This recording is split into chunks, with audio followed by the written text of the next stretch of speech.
Auditeurs de Radio Matania, c'est le début de la prédication et celle que vous allez entendre d'un moment à l'autre est une prédication du pasteur Claude Missidi-Bazi qui a pour titre le baptême de l'Esprit Saint.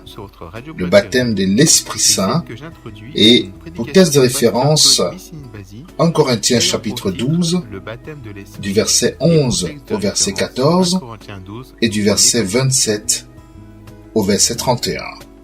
Le baptême de l'Esprit Saint, 1 Corinthiens chapitre 12, versets 11 à 14 et versets 27 à 31.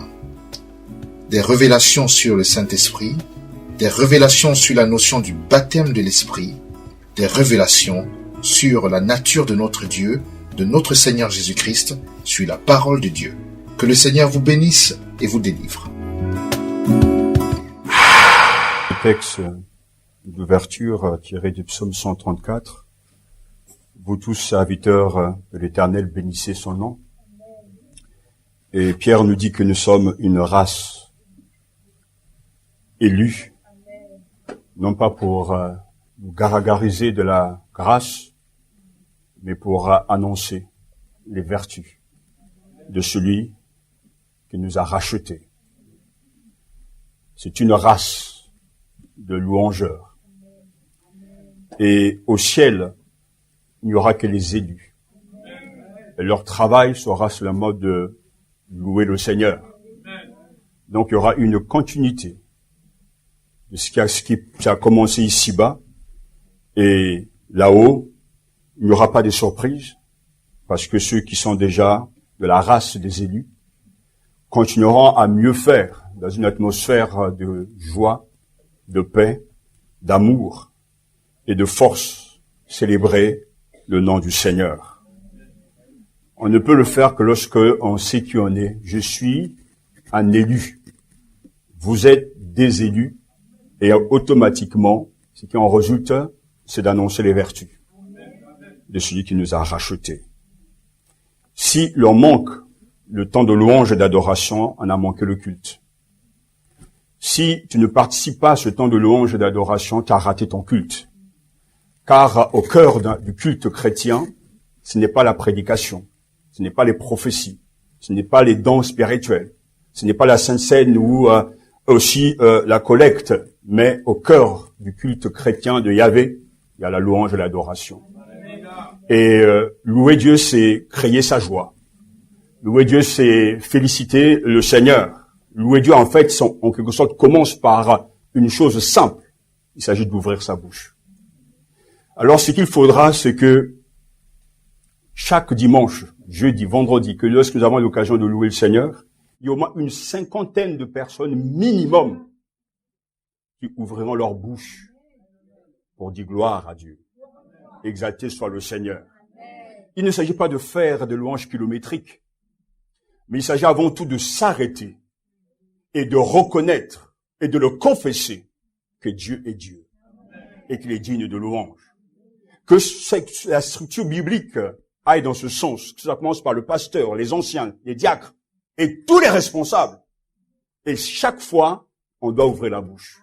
Il ne s'agit pas d'entrer dans le chant d'ensemble, non. Il s'agit que chacun, au fur et à mesure, un par un, rapidement, gloire à Dieu, je te reconnais ta force. Béni sois-tu parce que tu es Dieu. Gloire au Saint-Esprit. Parce que la Bible est très claire. Au ciel, et je vais l'insinuer tout à l'heure, il y aura un tous. Comme le jour de la Pentecôte, tous étaient remplis du Saint-Esprit et se sont mis à parler d'autres langues, mais en fait, à chanter les merveilles de Dieu. Mais il y a un tous. Je ne vois pas un culte à Jérusalem où les gens n'ont pas ouvert leur bouche. Si tu n'es pas encore converti, sache que Dieu t'a créé. Et ça, c'est une bonne raison pour dire merci et louer Dieu. Je vous invite à prier. Père, nous sommes conscients que les ténèbres sont dans cette ville, dans ce pays. Et ces ténèbres aussi sont en train d'envahir quelquefois, souvent, le lieu de culte. Mais cette parole que tu viens de me donner, venant de grands chantres, qui est David qui a dit, je me crie, loué soit l'Éternel. et je suis délivré de tous mes ennemis. Je m'écris, loué soit l'Éternel, et je suis délivré de tous mes ennemis. Ces ennemis sont tout autour de nous. Ils sont nombreux. Ils sont puissants. Ils sont forts. Mais au milieu de cette détresse, de l'abîme, une lumière jaillit de mon esprit. Je me crie, loué soit l'Éternel. Et toi, tu me délivres de tous mes ennemis. Rien ici, dans le monde futur, ne peut m'empêcher de te louer, de t'adorer. Rien ne peut résister à la puissance de la louange. Rien ne peut arrêter ma joie de te dire combien tu es grand. Tu es unique et tu es fort.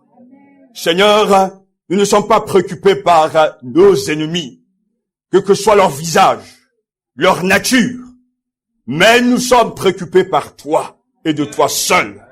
Oui, nous crions loué soit l'Éternel. Et à cet instant même, nous sommes délivrés de tous nos ennemis. La tristesse n'est pas de toi. La maladie n'est pas de toi. Le fait de repasser le passé n'est pas de toi. Toi, tu es un Dieu de vie, un Dieu de joie. La mort, tu l'as vaincu. Le péché, tu l'as vaincu. Satan, tu l'as vaincu sur le bois du calvaire. Tu es Seigneur. Je me crie, loué soit le Seigneur. Loué soit le Saint-Esprit. Loué Dieu soit le Dieu le Père. Loué, alléluia, la Trinité. Et à cet instant, tu dégages mon homme intérieur. Et je reçois ta délivrance. Sur les forces de séduction. Sur la paresse spirituelle. Sur les pensées bizarres, sombres, noires. Tu es présent au milieu de nous. Et tu nous as accueillis dans ta présence. Et cela est notre bénédiction. Amen. 1 Corinthiens, chapitre 12.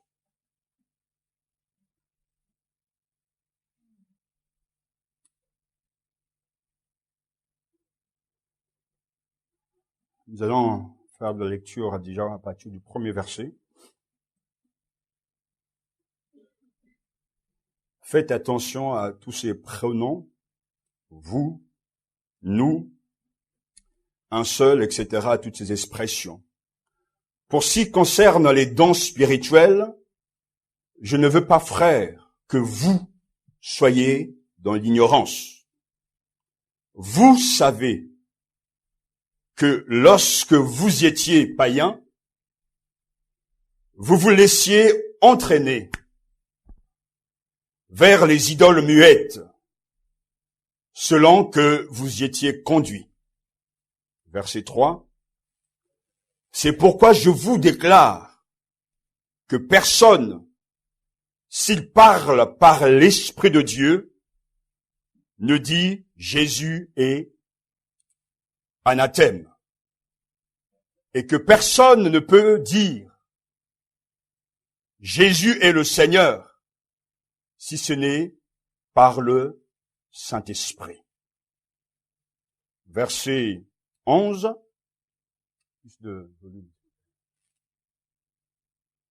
Un seul et même esprit opère toutes ces choses, les distribuant à chacun en particulier comme il veut. Car comme le corps est un, et a plusieurs membres, et comme tous les membres du corps, malgré leur nombre, ne forment qu'un seul corps, ainsi en est-il de Christ. Nous avons tous, en effet, été baptisés dans un seul esprit, pour former un seul corps, soit juif, soit grec, soit esclave, soit libre, soit congolais, soit camerounais, soit français, etc. Et nous avons tous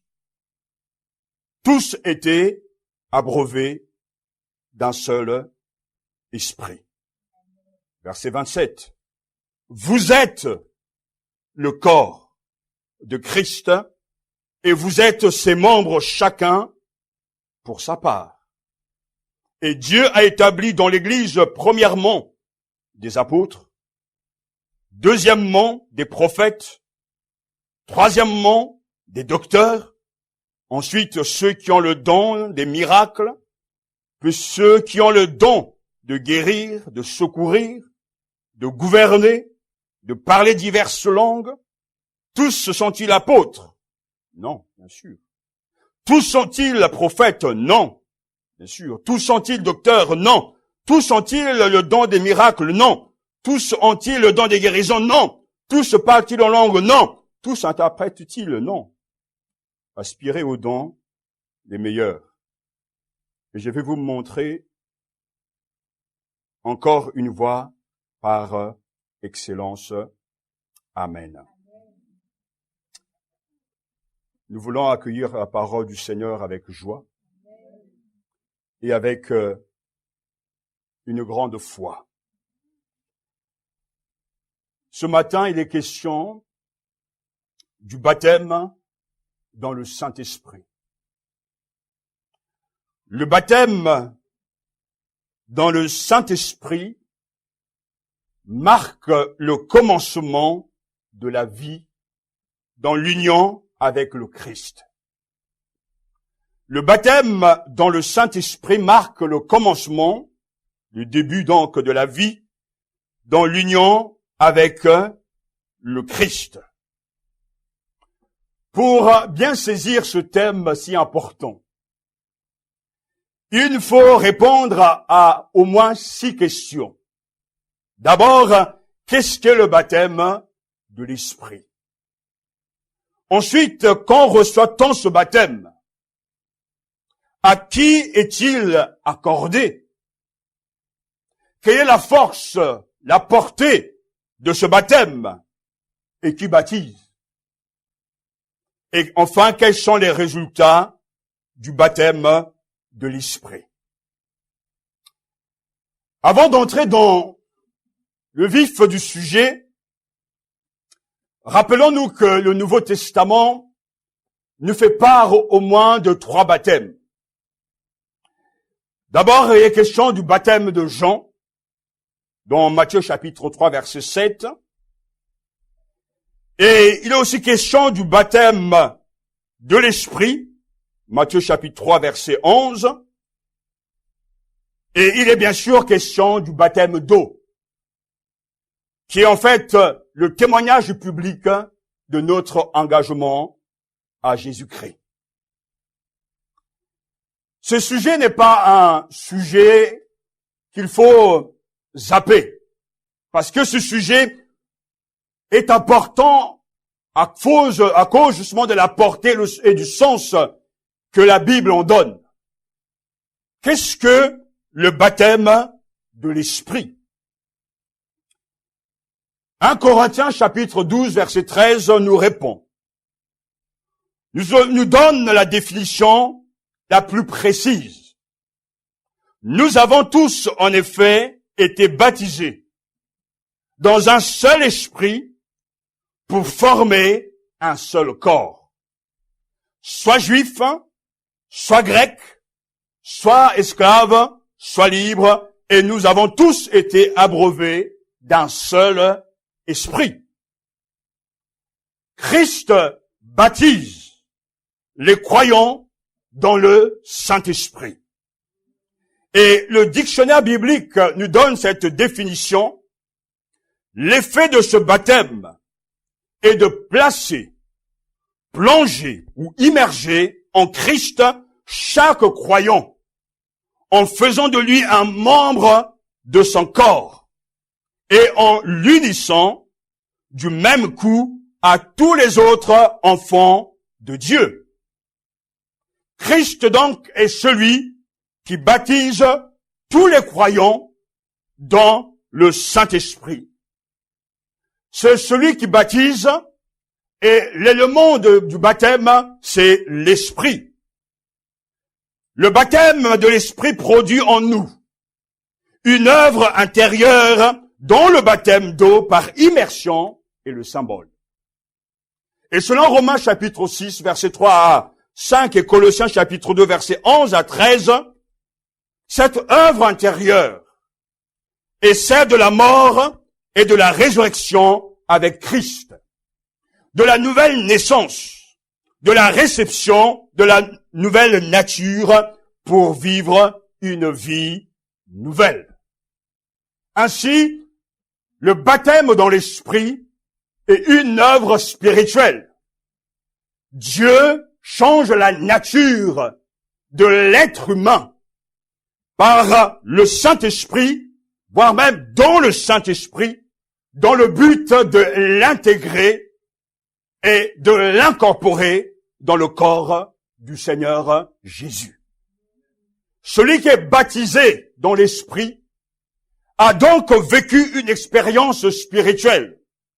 Celui qui est baptisé dans l'Esprit a donc expérimenté l'action de Jésus-Christ dans son être intérieur. Et cette œuvre du Seigneur a pour but donc de nous incorporer, de nous associer, de nous introduire dans le corps de Jésus, qui est en fait l'Église. Quand reçoit-on ce baptême? La Bible répond que le baptême dans l'Esprit commence au moment où l'on se convertit. Parce que le temps du verbe employé ici dans 1 Corinthiens chapitre 12 verset 13, nous avons tous été baptisés dans un seul esprit. Et le temps donc du verbe indique clairement qu'il s'agit de l'expérience initiale. Un jour dans ma vie, quand j'ai entendu la parole du Seigneur et que l'Esprit a pris cette parole, a régénéré cette parole, je suis baptisé, j'ai été baptisé et incorporé ce jour-là dans le corps du Seigneur. Au moment où la parole est entendue, au moment où la parole est acceptée, et que l'Esprit œuvre dans le secret de nos cœurs, l'âme qui était autrefois sujet du diable et suivait les impulsions de l'homme livré à lui-même, va donc être vivifiée, va donc pénétrer dans la lumière du Seigneur et va recevoir une nouvelle nature, ce que l'on appelle la régénération, c'est ce qu'on appelle la communication de la nature céleste. Et au moment où je reçois cette nouvelle nature, j'entre donc dans l'atmosphère, dans la sphère des choses de Dieu. Celui qui n'est pas né de Dieu ne peut pas connaître les choses de Dieu. Celui qui n'est pas né de l'Esprit ne peut pas se mouvoir dans les choses de l'Esprit. Car ce qui est chair est chair et ce qui est esprit est esprit. Ainsi, la parole, lorsqu'elle est annoncée, est utilisée par le Seigneur pour vivifier ceux qui sont morts. Et quand quelqu'un est régénéré, quand quelqu'un est vraiment né de nouveau, donc baptisé dans l'Esprit, il reçoit quelque chose de la part du Seigneur. Et celui qui a été régénéré n'a plus à rechercher le baptême de l'Esprit, ni un nouveau baptême, mais il doit rechercher la plénitude de l'Esprit. Personne ne peut être chrétien s'il ne naît d'en haut. Personne ne peut avancer dans la foi s'il n'a pas été baptisé dans l'Esprit. Personne ne peut parler des choses de Dieu s'il n'a pas reçu l'Esprit du Seigneur. Alors j'attire votre attention parce que ce point est important, c'est Christ qui nous baptise dans l'Esprit. Ça veut dire que pour entrer dans l'Église universelle, corps du Christ, il faut une action de Jésus lui-même qui nous baptise dans l'Esprit pour nous incorporer dans le corps du Seigneur lui-même. Tant qu'il n'y a pas ce baptême dans l'Esprit, on n'est pas croyant. Tu peux naître dans une famille chrétienne. Tu peux être pasteur, femme, homme. Tu peux être un enfant de pasteur. Tu peux être diacre, ancien. Mais tu peux être tous les jours assujetti au réunion, au culte, aux réunions d'études bibliques. Tu peux même parler en langue. Tu peux même prophétiser. Mais cela ne sert à rien, je vous dirais. Ça ne veut rien dire si Christ lui-même ne t'a pas baptisé dans l'Esprit pour t'incorporer dans son corps. Et celui qui a été baptisé dans l'Esprit est entré donc de manière invisible dans le corps du Seigneur Jésus. Et cela montre, pour aller beaucoup plus vite et beaucoup plus loin, que quand quelqu'un est réellement baptisé dans l'Esprit et qu'il entre dans le corps du Seigneur, parce que c'est le même Esprit qui nous baptise, c'est le même Esprit qui nous est donné, il est impossible, je dis bien, il est impossible d'être baptisé dans l'Esprit et de faire la chasse aux frères et sœurs de la même famille.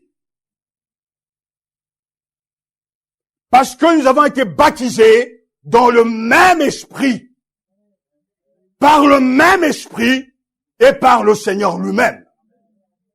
Ça, c'est vraiment important. L'unité ne peut exister, et je reviendrai tout à l'heure, que lorsque on a été tous baptisés dans le même Esprit. On ne peut pas s'entendre. On peut être des copains, des copines, mais on ne sera jamais des enfants de Dieu ensemble. On ne formera jamais une famille spirituelle s'il n'y a pas avant tout le baptême dans l'Esprit. Il ne s'agit pas d'être dans la même dénomination. Il ne s'agit pas d'être dans le même mouvement. Mais il s'agit d'une action surnaturelle du Seigneur lui-même qui nous baptise dans le Saint-Esprit. Et ce baptême nous introduit dans le corps du Seigneur. Et c'est pour ça que la Bible est très claire. Même au jour de la Pentecôte, lorsque le Saint-Esprit était venu, il est descendu sur tous les disciples rassemblés. Et chacun, en ce jour-là, a été uni de manière invisible dans le corps du Seigneur, et les manifestations charismatiques qui se sont donc passées ce jour-là ont témoigné qu'ils étaient tous un et que l'Esprit était en eux pour témoigner que réellement l'Esprit était descendu. La Bible déclare qu'il n'y a qu'un seul baptême. Un seul Esprit, un seul Seigneur, et je dirais même un seul corps. Donc, ce baptême est très important. Je ne vous demande pas ce matin si vous aimez venir à l'église. Je ne vous demande pas si vous aimez prier. Je ne vous demande pas si vous aimez les cantiques. Ça, c'est quelque chose d'extérieur. Le baptême dans l'Esprit est une œuvre de Dieu. Dieu, par son Esprit, grâce à la parole, crée la foi, crée la nouvelle nature. Et la nouvelle nature que en nous répand aux choses de Dieu. Ainsi, quand je vais chanter, je veux chanter avec ma nouvelle nature. Quand je veux louer avec ma nouvelle nature. Quand je veux prier avec ma nouvelle nature. Parce que dans l'homme naturel, ces éléments n'existent pas. On peut apprécier la prière, on peut apprécier la louange, mais on ne sera jamais dedans tant qu'on n'a pas été régénéré. Et moi, je crois qu'au dernier jour, beaucoup seront surpris. Certains pensant être des vrais croyants, certains pensant parce qu'ils ont pointé à l'église, ils ont donné leurs dîmes et offrandes, vont croire qu'ils vont aller au ciel. Non. Pour ceux qui iront au ciel, ceux qui iront là-haut, c'est ceux que Christ a baptisés dans son corps. Parce que Christ, qui est le chef de l'église, la tête du corps, il va se lever et les membres aussi vont aller avec lui dans le ciel. Et ceux qui seront donc attachés à lui et attachés aux autres et entreront dans la gloire. Plongés en Jésus-Christ par le baptême de l'Esprit, nous mourrons à nous-mêmes et revivons avec lui. Le baptême d'eau est le signe visible de ce qui se fait spirituellement. Alléluia. Il nous a baptisés. Dans Actes chapitre 10, Pierre a dit chez Corneille, après la conversion donc de ses bien-aimés, peut-on refuser l'eau du baptême à ceux qui ont reçu le Saint-Esprit aussi bien que nous? Peut-on refuser l'eau du baptême à ceux qui ont reçu le Saint-Esprit aussi bien que nous? Actes chapitre 10, verset 47. Ainsi, cela nous dit très clairement, la conversion, le baptême dans l'Esprit se passe au moment de la conversion. Le baptême d'eau ne sauve personne. Le baptême d'eau ne te fera pas entrer au ciel.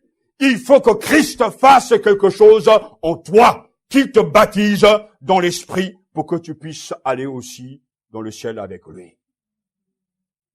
Et nous comprenons mieux donc qu'est-ce que ce baptême. Et quand recevons-nous ce baptême, et à qui donc le baptême de l'Esprit est-il accordé? En fait, on parle ici du baptisé. La réponse est simple. C'est à tous les croyants. Le baptême de l'Esprit est accordé à tous les croyants. Nous avons tous été baptisés dans un seul esprit. Si nous regardons donc ce chapitre 12, ces mots reviennent souvent, un seul esprit, versets 9 et 13. Le même esprit, versets 4, 8 et 9. Et un seul et même esprit, verset 11. Et si nous regroupons donc toutes ces références, vous avez ceci. À l'un dans le même esprit, Dieu donc donne, c'est la foi. À un autre dans l'unique esprit, ce sont les dons de guérison. Mais car, verset 13, nous avons tous été baptisés dans un seul esprit, en un seul corps, juif ou grec, esclave ou homme libre, et nous avons tous été abreuvés d'un seul esprit. Il y a diversité de dons de la grâce, mais c'est le même esprit. Et c'est pour cela, verset 11, mais tout cela, c'est l'unique et même esprit qui le met en œuvre, accordant à chacun des dons personnels, divers comme il le veut. À qui le baptême de l'esprit est-il accordé? À tous les croyants. Tous les croyants sont baptisés dans l'esprit. Et celui qui n'est pas baptisé dans l'esprit n'est pas croyant. Il peut être religieux. Il peut être zélé. Il peut être excité concernant les choses de Dieu. Mais il ne sera jamais un vrai croyant parce que le tous découle de l'action de l'esprit. Le tous découle de l'action du Seigneur Jésus. Nous avons tous été baptisés dans un seul esprit. Et ce matin, on ne peut pas dire que vraiment, lui, il n'est pas, il est chrétien, mais lui, il n'est pas. On peut le dire de manière générale. Mais en fait, il n'y a que deux personnes ce matin, deux groupes de personnes dans l'église locale, qui est encore une église vraiment imparfaite, mais dans l'église universelle, il n'y a que des saints. Dans l'église locale, ce n'est pas le cas. Parce qu'il peut y avoir au milieu de nous des gens qui ne sont pas convertis.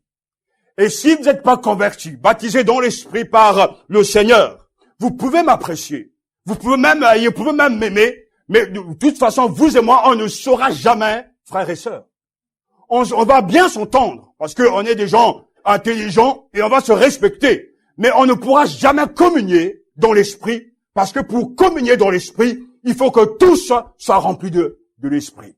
Pour communier dans l'esprit, il faut que tous soient baptisés dans l'esprit. Il ne peut pas y avoir de lien entre un baptisé dans l'esprit et un non baptisé dans l'esprit. Il peut y avoir des appréciations, mais il ne peut pas y avoir cette communion intime, profonde, la communion spirituelle qui dépasse toutes les autres communions. Et c'est pour ça que le texte est tellement fort. Il n'y a plus ni juif, ni grec, ni esclave, car tous nous sommes baptisés dans un seul esprit. Alléluia. Que le Seigneur fasse grâce à chacun. Et c'est pour ça qu'il y a des couacs dans nos églises. L'église locale ne va pas connaître cette dimension extraordinaire, cette puissance de vie, cette louange massive. Parce que dans l'église locale, il y a encore des gens, et il y en aura toujours, qui ne sont pas encore nés de Dieu. Et qui ne peuvent pas comprendre la nature des choses spirituelles. Parce que dans l'église locale, il y aura toujours des gens qui n'ont pas expérimenté la bénédiction du baptême dans l'esprit pour être incorporé dans le corps du Christ. Car celui qui est baptisé dans l'esprit, je le serai et vous le serez. Parce que étant donné que c'est le même esprit, il ira dans le même sens que moi. Même s'il n'aime pas la couleur des choses qu'il y a tout autour de nous, mais il aura l'esprit de Christ qui est en lui, qui est en moi, et nous serons tous ensemble, et nous marcherons tous ensemble dans la même direction, parce que c'est un seul esprit, et pas deux. Il est impossible de combattre celui qui est dans la vérité, à moins d'être dans les ténèbres. Mes ennemis, c'est ceux qui ne sont pas de la même famille que moi. Mes ennemis, ce sont ceux qui ne sont pas nés de Dieu. Et vos ennemis, si vous êtes de Dieu, ce sont ceux qui ne sont pas nés de Dieu et qui n'ont pas reçu la nature divine. Ainsi, ne soyons pas troublés. Parce que quelquefois, on peut critiquer, on peut juger, on peut calomnier, on peut faire du mal, ça et là. Mais il faut savoir que dans le corps dans lequel Jésus nous place, il n'y a que le lien d'amour. La force de ce corps, c'est d'être un. Et qu'il y a sur tous les croyants. Et cette bénédiction n'est pas réservée à une élite, à des saints. Non, c'est tous les croyants sont baptisés dans le Saint-Esprit. Alléluia. Tous les croyants sont baptisés de l'Esprit. Il n'y a pas d'exception ni de distinction tenant à la race ou à la condition sociale, mais tous nous avons été baptisés par le Seigneur dans le même esprit et qui fait de nous des membres du corps de Christ et nous établit dans notre position en lui. J'ai des amis, vous aussi. Mais par exemple, si je prends ma relation avec tel frère, telle sœur, et je pourrais prendre aussi notre sœur ici, on n'a pas la même couleur de peau. On n'a pas la même culture entre guillemets. On n'a pas le même contexte. Mais quand l'évangile atteint l'être humain, quelle que soit sa race, quelle que soit sa couleur, quelle que soit sa culture, il y a le mystère de l'opération divine qui fait que l'autre devient mon frère. Et ma relation à mon frère, et peut-être aussi un ami ou à ma sœur, à mes sœurs, est une relation supérieure à la relation biologique. Parce que nous formons la famille de Dieu. Et je bénis Dieu parce qu'aujourd'hui, je ne veux pas dire mon frère est camerounais, congolais, ivoirien, togolais ou je ne sais pas, américain, français, non. Ma race à moi, c'est la race des élus. Mes frères, c'est ceux qui sont nés de Dieu. Mes frères avec qui je veux partager l'éternité, c'est ceux qui ont reçu le baptême dans l'esprit et qui ont un même esprit que moi.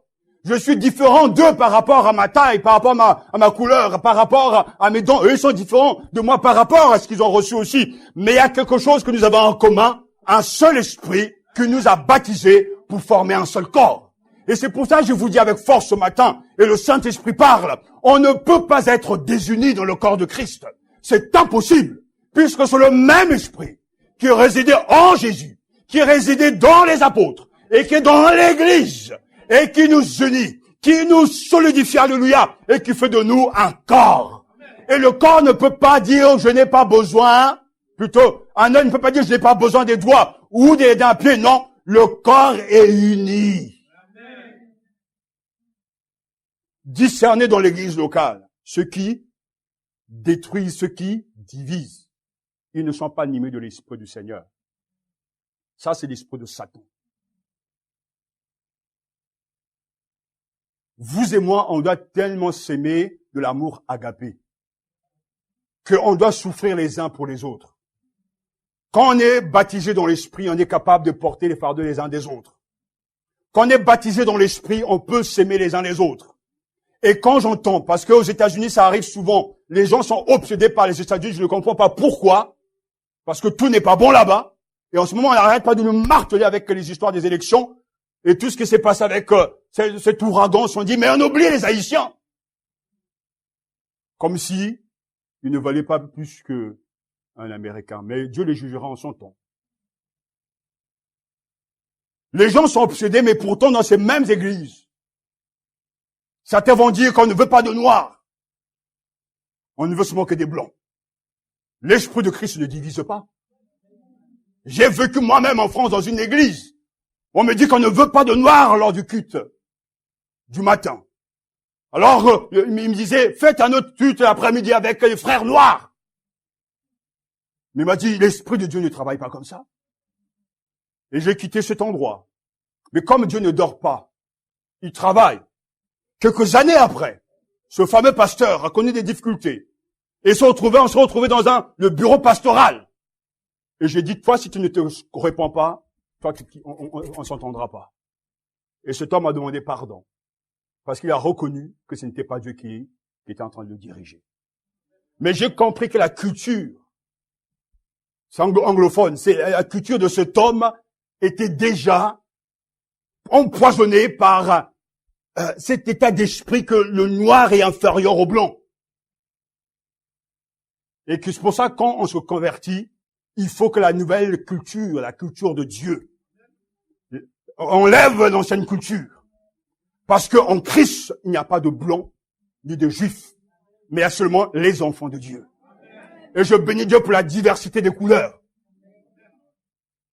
Et soyez contents d'être comme vous êtes. Et ne cherchez pas à ressembler à ces extraterrestres qui n'existent plus. Mais sans doute, il était vraiment malheureux pour passer son temps à se décaper. Il était vraiment malheureux. Mais lui, en tout cas, pour lui, c'est fini. En Christ, nous sommes un. Il n'y a plus ni juif, ni grec. Et nous avons donc la portée de ce baptême. Et ce baptême est définitive et suffisante. Alléluia. Le baptême est une bénédiction reçue une fois pour toutes et pleinement suffisante. On est baptisé dans l'esprit une seule fois pour toutes. Alléluia. Et nous n'avons pas besoin de recommencer ou à rechercher le baptême dans l'esprit parce que nous sommes déjà incorporés. Romains chapitre 6 versets 1 à 3 nous dit: que dirons-nous donc? Demeurions-nous dans le péché afin que la grâce abonde? Loin de là. Nous qui sommes morts au péché, comment vivrions-nous encore dans le péché? Ignorez-vous que nous tous avons été baptisés en Jésus-Christ. C'est en sa mort que nous avons été baptisés. Donc, on est incorporé en Jésus. On l'est incorporé une fois pour toutes. Mais on ne va peut-être pas vivre par rapport à la puissance de sa nouvelle nature. Ça, c'est autre chose. Mais ça n'empêche pas que Dieu par Jésus-Christ, et Jésus-Christ lui-même nous a baptisés et nous a incorporés dans le corps une fois pour toutes. Il est question ici d'une position, je dirais, éternelle. Celui qui a été incorporé doit vivre par rapport à sa position.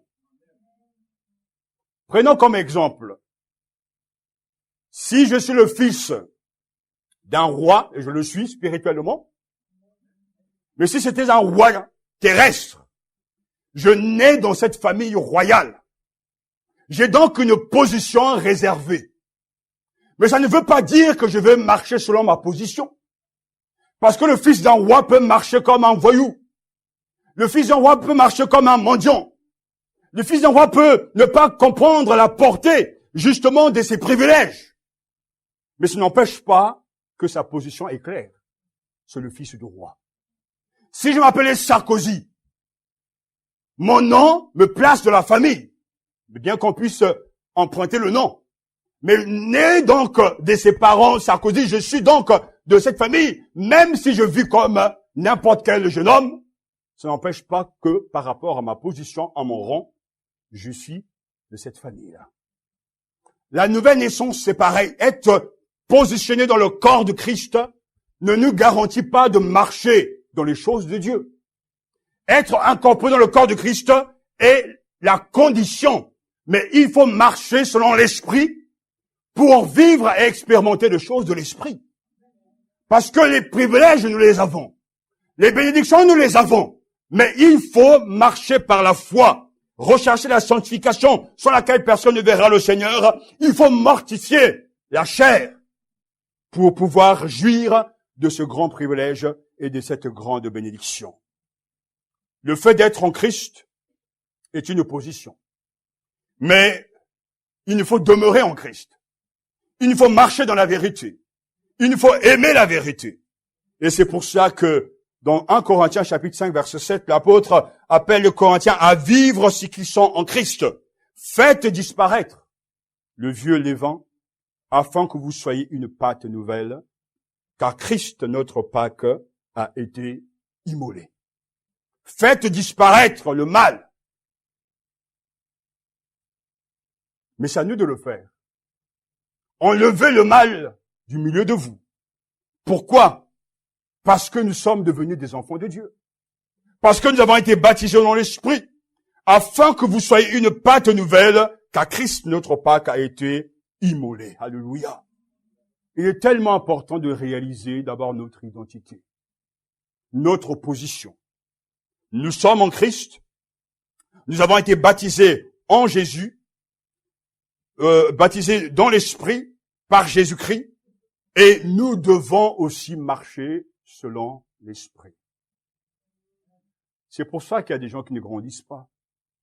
Ce vendredi, j'ai donné cet exemple qui nous a peut-être fait rire. Mais j'ai pris cet exemple de cœur de l'homme, cette image, que le cœur de l'homme est comme un appartement F5. Et dans cet appartement F5, Jésus a sa chambre, les loisirs, les amis, etc. Les gens disent, Jésus, sauve-moi, entre dans mon cœur. Et Jésus entend cet appel. Il vient et entre dans l'appartement. Mais il n'est pas le seigneur de cet appartement. Il a été invité, et comme il est poli, et c'est son rôle de nous sauver, il vient. Mais Jésus vient et on lui donne une chambre dans l'appartement. Et les autres chambres sont pour nous-mêmes. Et nous, peut-être au milieu de notre salon, quand une difficulté arrive, quand Satan arrive, on commence à crier, Jésus, sauve-moi. Jésus, viens à mon secours. Et comme je le disais, Jésus est tellement gentil qu'il vient nous aider. Et après, on retourne dans nos propres préoccupations. On se vautre dans le péché. On fait ce que l'on veut. Et Jésus retourne dans sa chambre. Et à chaque fois, on l'utilise. Jusqu'au jour où viendra, il ne sortira plus. Pour nous aider parce qu'il sera trop tard. Jésus a bien été invité dans la maison de ton cœur. Mais il n'en est pas le propriétaire. Tu fais encore ce que tu veux. Tu gères ton argent comme tu l'entends. Tu gères ton temps comme tu l'entends. Tu gères ton corps comme tu l'entends.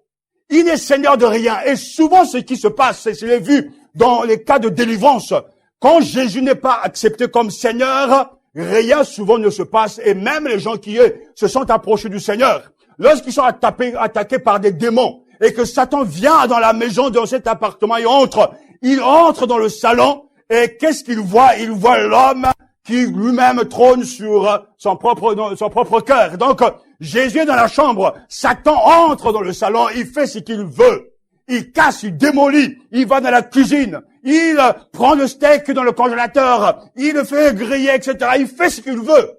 Et Satan est en train de se battre. Oh, Satan, pourquoi tu me harcèles? Satan, pourquoi tu es en train de m'embêter? Et Satan sort. Mais Satan dit, mais comment veux-tu que je sorte de la maison, puisque cette maison m'appartient, puisque c'est toi-même qui m'invoque et qui m'appelle à y venir?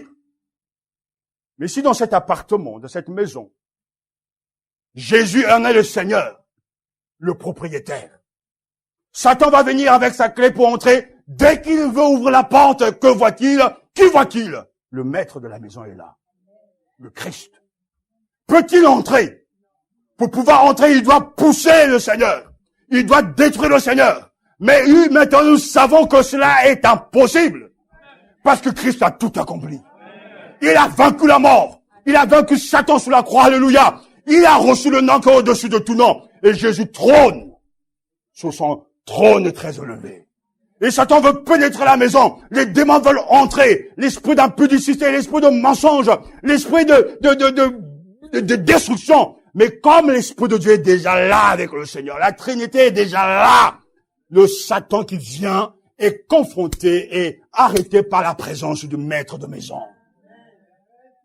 Et ça, c'est la vérité. Le diable peut détruire mon corps, entre guillemets, m'envoyer une maladie, me freiner dans l'œuvre de Dieu. Mais il ne peut pas gagner mon âme. Il ne peut pas conquérir mon âme. Parce que cette âme, je l'ai donnée à Jésus. Et je suis mon Seigneur. Et que je sais qu'il y a un prix à payer. Mais dans chaque situation, devant une situation difficile, Seigneur, que veux-tu que je fasse? Et lorsqu'on obéit au Seigneur, on n'a pas besoin de prier pour être protégé. Parce que Jésus nous protège, parce qu'il est présent.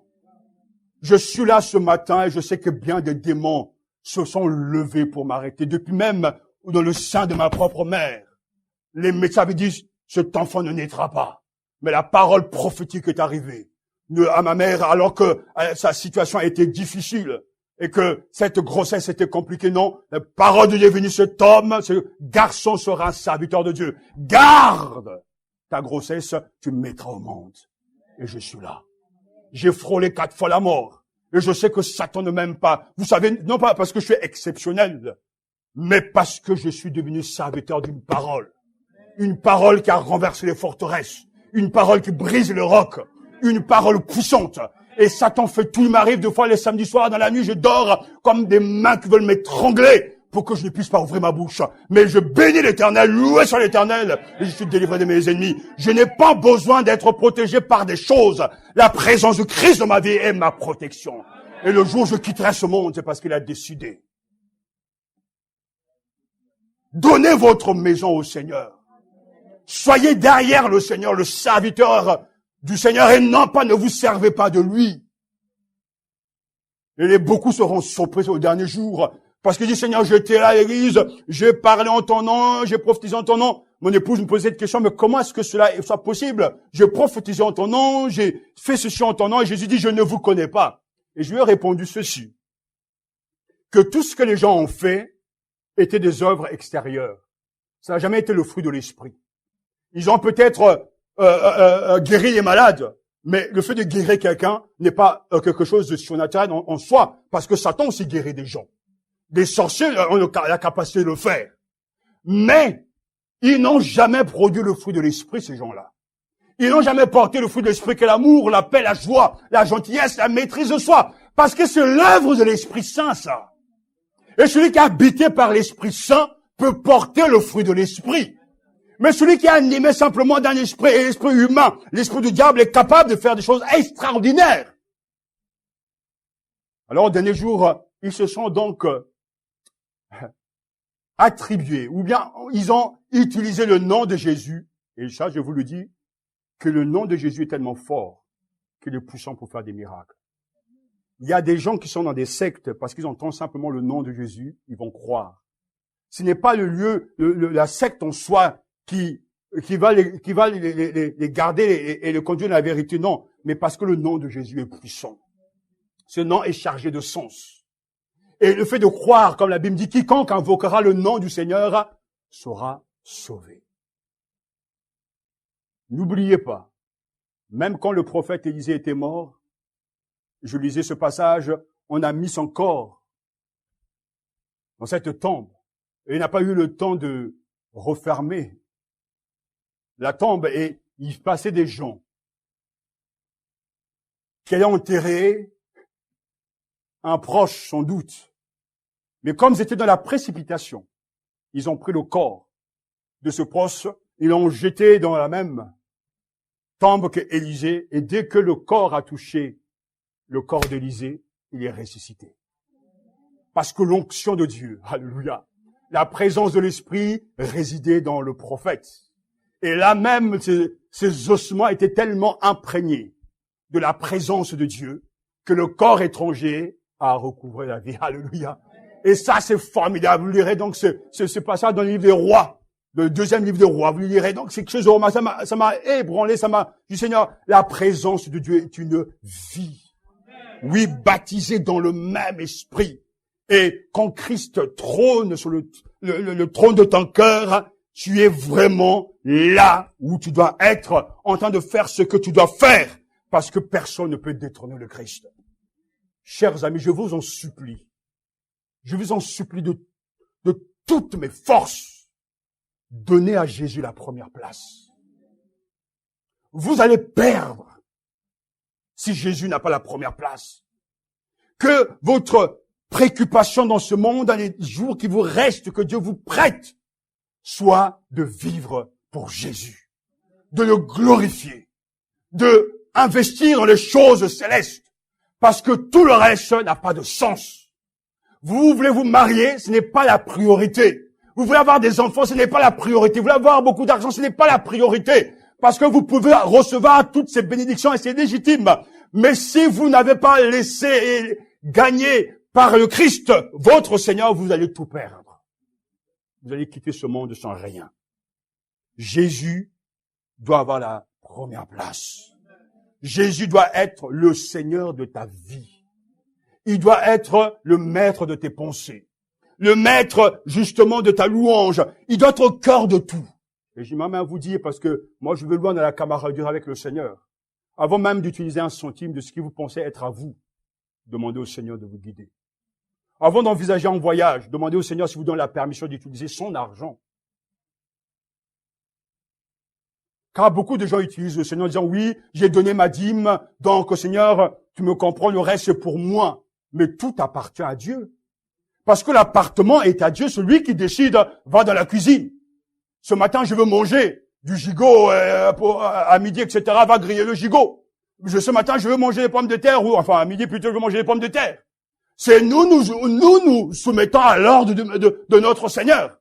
Et ce matin, le Seigneur va te dire, je veux que tu arrêtes de manger pendant 7 jours. Parce que je veux que tu sois avec moi. Mais un esclave, un serviteur obéit à son maître. Il ne va pas dire non, je veux prendre que 2 journées et le reste, on verra. Ça, ce n'est pas être un serviteur de Dieu. Seigneur, que veux-tu que je fasse? Le Seigneur pourra même te dire, les amis, les gens que tu fréquentes, je ne veux pas que tu les fréquentes. Mais dis, mais Seigneur, ce sont mes compatriotes. Je vais me retrouver tout seul. Tu ne seras jamais seul avec le Christ. Je ne veux pas dire qu'on doit se détacher de tout le monde, mais il y a des gens qui ne t'apporteront rien. Et c'est pour ça que j'ai dit tout à l'heure que la communion vraie, spirituelle, n'est possible que lorsqu'on est né de Dieu. Jésus doit être le Seigneur de nos vies. Et quand Jésus est ce Seigneur, ça coûte quelque chose.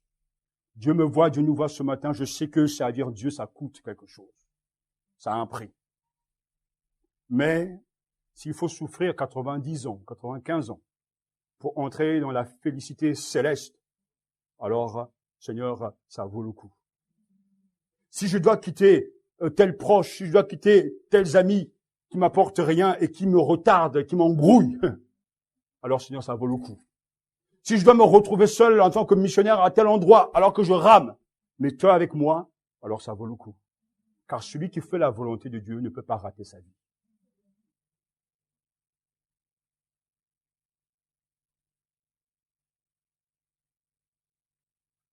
Quand Jésus entre dans l'appartement, il veut tout changer.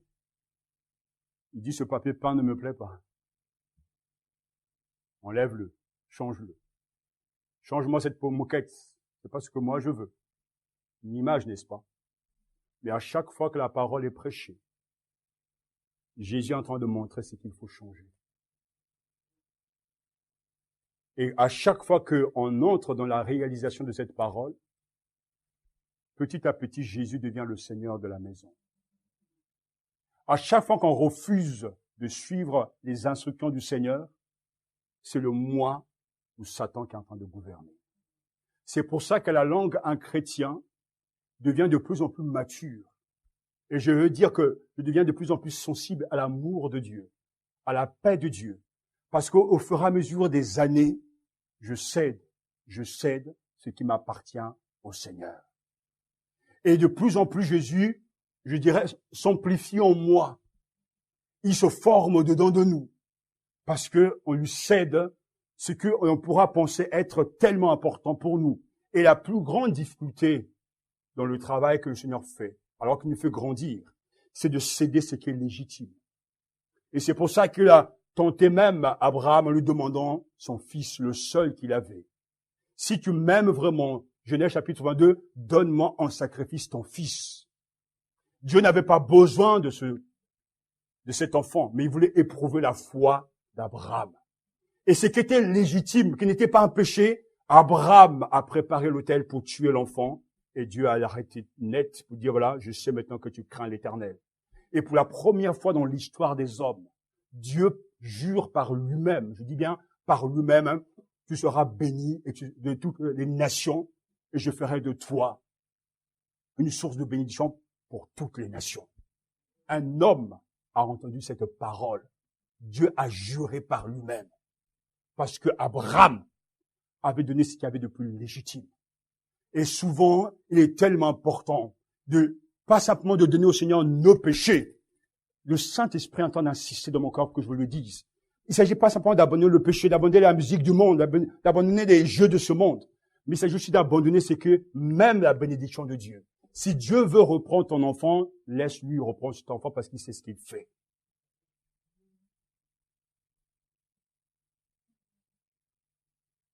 On est attaché aux choses. On est possédé par les choses. Dieu veut nous posséder.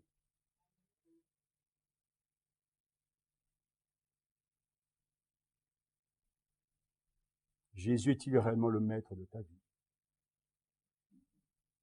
Quand on est baptisé dans l'Esprit à cette nature de Dieu, qui baptise, c'est le Seigneur. Le prophète a annoncé ce baptême. Ils ont salué de loin et avec joie le jour où l'Esprit serait répandu en abondance. Et Moïse lui-même va exprimer ce vœu que tous soient des prophètes.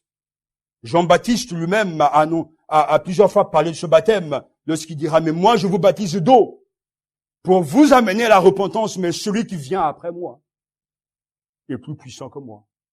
Et je ne suis pas digne de porter ses souliers. Lui, il vous baptisera du Saint-Esprit et de feu. » Alléluia. Lui, il vous baptisera du Saint-Esprit et de feu. Matthieu chapitre 3, verset 11. Moi, je vous ai baptisé d'eau. Vous avez été mouillés, c'est bien. Mais lui, il vous baptisera du Saint-Esprit. Marc chapitre 1, verset 8. Il leur dit à tous, moi je vous baptise d'eau, mais il vient celui qui est plus puissant que moi, et je ne suis pas digne de délier la courroie de ses souliers. Il vous baptisera, lui, du Saint-Esprit et de feu. Et l'apôtre Pierre, dans Actes chapitre 11, verset 16, nous dit également, je me souviens de cette parole du Seigneur, Jean a baptisé d'eau, mais vous serez baptisés du Saint-Esprit. Et c'est fait. C'est accompli. Oui, nous sommes maintenant dans le corps du Seigneur et les résultats de ce baptême sont là. D'abord, ce baptême dans l'Esprit fait de nous donc des membres du corps de Christ. Nous participons désormais à sa vie et à son activité. Baptisé dans l'Esprit, je suis devenu un membre du corps de Christ. Oh, quel privilège! Quelle grâce, quelle bénédiction! Le Seigneur m'a introduit, incorporé dans son Église, qui est son corps. Le baptême de l'Esprit nous fait revêtir Christ. C'est un fait et non pas une promesse. Vous tous qui avez été baptisés en Christ, vous avez revêtu Christ. Galates chapitre 3, verset 27. Vous tous qui avez été baptisés en Christ, vous avez revêtu Christ. Le croyant plongé en Christ par le baptême est enveloppé et habillé donc en quelque sorte, c'est-à-dire il reçoit la nouvelle nature. Vous avez revêtu Christ. Ça veut dire qu'on n'est plus les mêmes. Il y a encore des tâches. Il y a encore des traits du vieil homme. Mais un vrai croyant progresse tous les jours. Et il avance tous les jours. Il ressemble davantage à Jésus. Et un vrai croyant porte le trait de caractère du Seigneur Jésus. Galates, chapitre 2, verset 20. Si je vis, ce n'est pas moi qui vis, mais c'est Christ qui vit en moi. Il porte le fruit de l'Esprit. Galates, chapitre 5. Et ce fruit, c'est le caractère du Seigneur. Alléluia. Celui qui est baptisé dans l'Esprit n'a pas les mêmes habitudes. Vous savez, j'observe, je regarde constamment et je me dis, lorsque je rentre, je sais que Seigneur, tu nous as montré que le travail ici à Ivry est très difficile, mais je ne m'attendais pas à tant de difficultés. Pourquoi les mauvaises habitudes ont du mal à partir? Pourquoi les gens boudent toujours la louange? Pourquoi les gens sont toujours en retard dans la maison du Seigneur? Pourquoi les gens ne donnent-ils pas leur dîme? Seigneur, je sais que tu m'as montré que ça sera difficile, mais je m'attendais pas à autant de difficultés. Pourquoi est-ce que les gens ont du mal à être stables, fermes dans leur foi? Pourquoi est-ce que leur plaisir passe avant l'Église? Pourquoi l'esprit de sacrifice n'anime-t-il pas? Alors que tant d'exemples sont donnés. Et que moi-même, je peux dire, voilà, prenez mon aile sur ma ferveur, ma manière d'être. Montrez que vous aimez Dieu. Et à chaque fois que Satan s'approche, il dit, voilà, tu vois, ça vaut rien, ça ne sert à rien de continuer. À chaque fois, Jésus me redit, sois fidèle à la prédication. Parce que tôt ou tard, ça portera du fruit. Et je garde cet exemple ce matin, si je veux pousser ce pupitre, tout seul, je peux le bouger. Et je n'aurai pas la force de le renverser. Mais si nous sommes plusieurs, on va renverser ce pupitre. Et à chaque fois que l'on prie, c'est comme si on était en train de pousser. Et encore, des fois on a l'impression que ça n'a pas encore bougé. Mais déjà, on est en train de déraciner ce pupitre. Jusqu'à ce qu'à un moment donné, la puissance de la prière va totalement renverser ce pupitre. Parce que la masse de prière des enfants de Dieu donnera toujours la victoire. Mais il ne faut jamais s'arrêter. Des fois, on a l'impression qu'on a compris, qu'on a avancé, mais tout d'un coup, à un moment donné, c'est comme si on a reculé. On se dit, cette fois-ci, on est parti dans la louange, cette fois-ci, on sera encore plus nombreux, mais à un moment donné, ça se vide. Il y a ce va-et-vient. Et Satan dit, voilà, tu sais, ça sert à rien. Et tu regardes avec les yeux de l'homme, tu dis, faut le laisser tomber. Non, je continue à pousser. Je serai fêlé par la grâce de Dieu à la prédication parce que je sais que chaque coup de marteau, la parole est en train de renverser, déraciner quelque chose dans le monde invisible. Dieu ne peut pas rater la cible, c'est impossible. Il faut absolument s'armer de patience, mais être fidèle dans la parole de Dieu, dans la confession. Et sans doute tout à l'heure, parce que il n'y a rien de nouveau sous le soleil. Aujourd'hui, c'est un jour qu'on a consacré aux jeunes et à la prière. Normalement, un croyant qui est né et qui est dans le corps du Christ va s'attacher aux autres croyants qui sont dans le même corps. C'est une question de bon sens. Ce n'est pas parce que on m'a dit d'être au jeûne des prières, non. C'est parce que la nature de Dieu qui est en moi me pousse et m'oblige à être là. Et tout à l'heure, je disais, est-ce que Jésus est vraiment le Seigneur? Mais je veux vous dire que le fait de rater ce temps de jeûne et prière, de vous en aller, c'est un péché devant Dieu parce que le jeûne et prière vient de Dieu. Si tu n'es pas converti, pour toi, ce n'est pas un péché. Mais si tu prétends être un enfant de Dieu, c'est déjà un péché parce que tu es en train de désobéir à un ordre du Seigneur. Jeûnez et priez. C'est pas un homme qui l'a dit, c'est le Seigneur.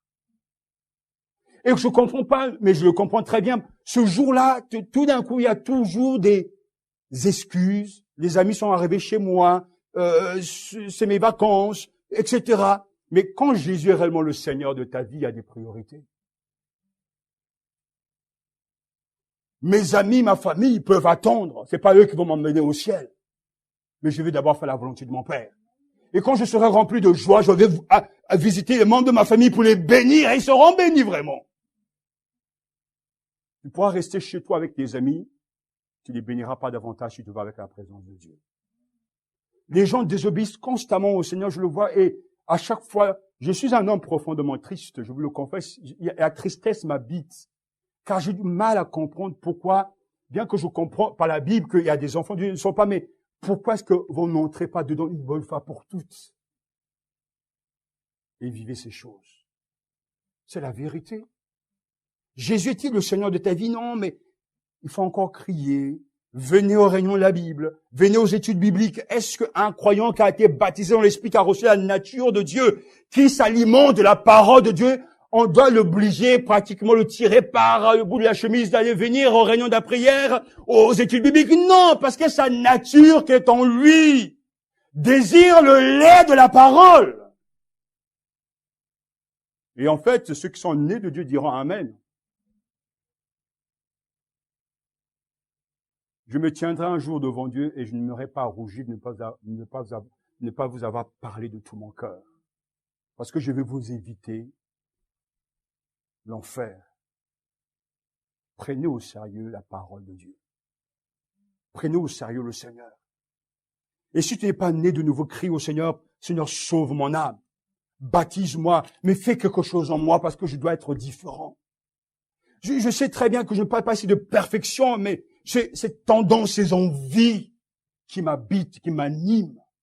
Ma joie, c'est d'être dans la maison du Seigneur. Et personne ne peut enlever cette joie. J'aime mes frères, j'aime ma mère, j'aime mes frères et sœurs, etc. Mais le Seigneur est ma priorité d'abord. Et pendant que je suis avec lui, je parle de ce que j'aime. Et Dieu va s'en souvenir un jour. Vous ne partirez pas avec vos biens, avec vos familles dans la tombe. Vous partirez tout seul. Et vous vous retrouverez tout seul devant le tribunal du Christ pour être jugé. Que Dieu ait pitié de nos âmes et que chacun soit incorporé dans le corps de Christ. Oui, le baptême dans l'esprit crée l'unité entre les enfants de Dieu. Nous avons tous, en effet, été baptisés dans un seul esprit pour former un seul corps, soit juif, soit grec, soit esclave, soit libre. Vous tous avez été baptisés en Christ. Vous avez revêtu Christ. Il n'y a plus ni juif ni grec. Il n'y a plus ni esclave ni libre. Il n'y a plus ni homme ni femme, car vous tous êtes un en Jésus-Christ. Galates chapitre 3. Alors les barrières sociales et culturelles entre les personnes sont brisées. Si ce matin, dans l'église, il y a quelqu'un que tu n'aimes pas, que tu détestes, et ça, c'est quelque chose que je n'arrive pas à comprendre. Parce qu'il y a des gens à tel endroit où on dit, mais Seigneur, je t'aime, je te bénis, mais ils ont tellement de haine pour leurs frères et sœurs. Mais comment peut-on un jour vivre ensemble au ciel si on se déteste autant?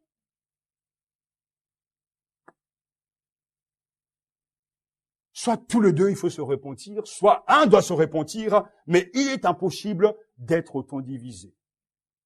Comme il y a des gens qui seront contents, ça va, mais telle église ne va pas bien, on va fermer cette église, ils sont contents. Mais comment peut-on être content quand c'est le corps du Christ qui souffre? Comment peut-on être heureux de voir des frères châtiés, brisés dans des pays où vraiment il y a la persécution et être là insensible? C'est impossible, c'est le même corps.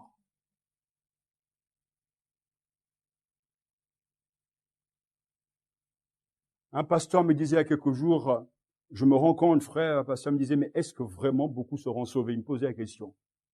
J'ai bien sûr répondu, mais des fois on peut se dire, mais quand on voit ces divisions, quand on voit ces partis pris, et certains vont dire, mais dans notre église, il y a tellement de dons, il y a des prophètes, il y a des apôtres, mais moi je vous dis, mais je connais une église qui a plus de pasteurs que vous, plus de prophètes. C'est l'église qui se trouve où? À Corinthe. Mais pourtant, c'est à eux que Paul dira, mais vous êtes divisés. Vous ne vous entendez pas, il y a des procès parmi vous. Mais pourtant, vous avez été baptisés dans un même esprit, par le même esprit, pour former un seul corps. Mais comment pouvez-vous faire la guerre les uns les autres? C'est un non-sens. Que Dieu me pardonne. Que Dieu nous pardonne si nous divisons le deux d'unir. Que Dieu nous pardonne si nous sommes en train de casser au lieu d'unir. Non. Le corps est un, et le corps restera toujours un. Un seul esprit, un seul corps, et un seul Seigneur. Et quand le Seigneur est là, alors le salut est complet. Rappelez-vous, frères et sœurs, que tous les chrétiens ont reçu le Saint-Esprit. Il ne peut pas y avoir un chrétien dans l'Église qui n'a pas reçu le Saint-Esprit, parce que ceux qui ont été baptisés dans l'Esprit ont reçu l'Esprit. En fait, c'est la présence de l'Esprit qui atteste que nous sommes des enfants de Dieu. Et il est impossible de croire que je suis chrétien, que je n'ai pas l'Esprit. Parce que c'est l'Esprit qui me fait naître et qui m'entre dans le corps de Christ. Laissez-moi terminer avec ces quelques questions. Réellement, est-ce que tu es né de Dieu? Est-ce que tu participes à la vie du corps de Jésus? Est-ce que tu es en train d'handicaper, de freiner le corps du Seigneur, ou tu vas dans le même sens que nous?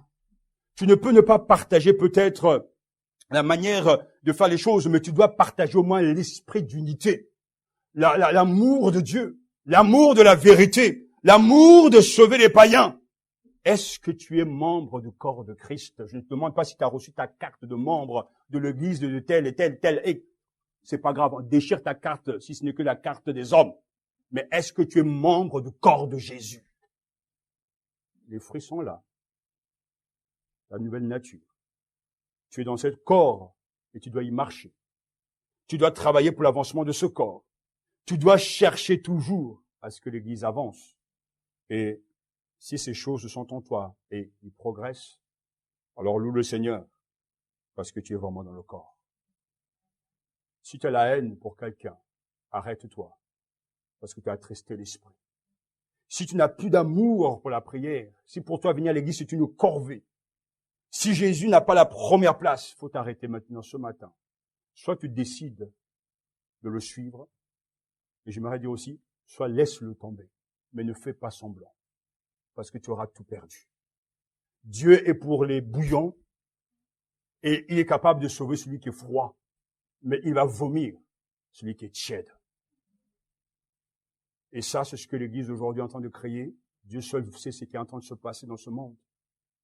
Spirituellement, de plus en plus de tièdes. De plus en plus de gens qui ont l'apparence. Et comme ma belle-sœur disait, les vérisimilitudes, c'est-à-dire des gens qui ont l'impression qu'ils ressemblent à des chrétiens, en apparence, mais au-dedans d'eux, ils ne sont pas chrétiens. Et il y en a tellement. Des faux Christ, des faux apôtres, des faux bergers, des faux croyants. Mais Christ baptise le croyant dans l'esprit pour les incorporer en lui. La tête est bien là. Le corps aussi attaché à la tête. L'ordre vient du cerveau. Quand Jésus dit va, le corps va. Quand Jésus dit arrête-toi, le corps répond. Et ça ne se passe pas comme ça. Je fais ce que je veux, je suis dans le corps. Non. Il y a la tête. Il y a un seul esprit. Il y a un seul Seigneur. Et un seul corps. On n'est pas en zigzag, mais on est complet. Amen.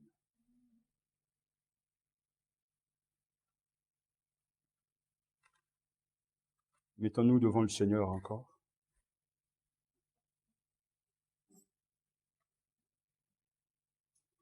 Il arrive bien souvent qu'une parole va au-delà de ce que l'on peut penser et faire. Que cette parole est trop élevée pour nous. Mais aucune parole n'est au-dessus de nos capacités. Quand Dieu envoie sa parole, c'est parce que son esprit est capable de nous transformer et de faire de nous des réalisateurs. Laisse Dieu sonder ton cœur. La haine que tu as pour ton frère, ta sœur, ici ou ailleurs, doit disparaître. Ne crois pas que tu vas monter au ciel comme ça avec cette haine. Là au ciel, il n'y a pas des haineux. Il y a les saints qui aiment Dieu et qui aiment leur prochain. Si tu dois aller demander pardon, je pense que beaucoup doivent le faire. Il faut faire cette démarche. Que ton orgueil soit laissé de côté et que tu sois humble pour chercher le Seigneur. Si vraiment tu crois que Jésus est ton Seigneur, alors les preuves en seront suffisamment visibles parce qu'on saura où est ta priorité. Pendant les réunions, dans ta vie intime, au travail, à la maison, on saura réellement qui est le Seigneur. Que ce matin, nous puissions venir au pied du Seigneur avec un esprit vraiment de repentance. Car nous entendons tant de choses et nous laissons passer cette parole. Seigneur, ce matin, tu sauves au milieu de nous parce que ton nom y est invoqué. Ce matin, nous te prions vraiment que ce que la Bible est en train de nous dire soit une réalité pour tout un chacun. Le tribalisme a souvent gagné et s'est manifesté dans les églises. Certains ont un langage tellement terre à terre. Je suis du nord, je suis du sud. Mais ta parole nous dit qu'il n'y a ni grec, ni juif, ni esclave. Mais nous sommes tous un en Christ parce que nous avons tous été abreuvés d'un seul esprit. Il nous a baptisés dans le même baptême d'eau de l'esprit pour avoir la même nature, le même Seigneur. Et je te prie ce matin que ceux qui divisent, ceux qui brisent, Seigneur, soit tu les amènes à la conversion, soit tu les brises toi-même, pour que leur geste, leur attitude, Seigneur, puisse être leur sanction.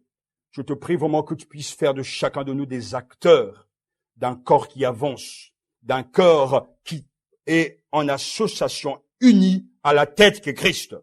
Apprends chacun ici à mettre de côté ses envies et ses priorités pour le bien du corps et de Jésus-Christ. Parce que nous sommes attachés à toi et notre priorité et avant tout ton règne, ta gloire et ta suprématie.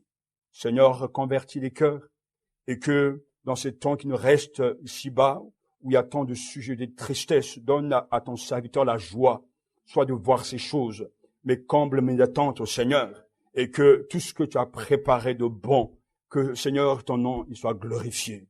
Oh Seigneur, fortifie ma force d'aller de l'avant, fortifie et endurcis mon esprit, parce que les ténèbres sont tellement énormes, Seigneur, mais je sais que en ton nom, nous avons la victoire. J'ai la victoire, j'ouvre un espace de vie. Mon homme spirituel ne sera pas étouffé. Non, Seigneur, parce que toi, tu es vivant. Je me crie loué soit l'Éternel. Et je suis délivré de tous mes ennemis. Seigneur, tu as dit, tu bâtis ton église. Continue à le faire ici à Évry, à Montrouge et dans toute la France. Que les élus, la race des élus, se retrouvent, puissent pour s'édifier, pour avancer ensemble, et que malgré les forces d'opposition, je sais qu'un jour, nos yeux te verront. Amen. Il vous baptisera du Saint-Esprit.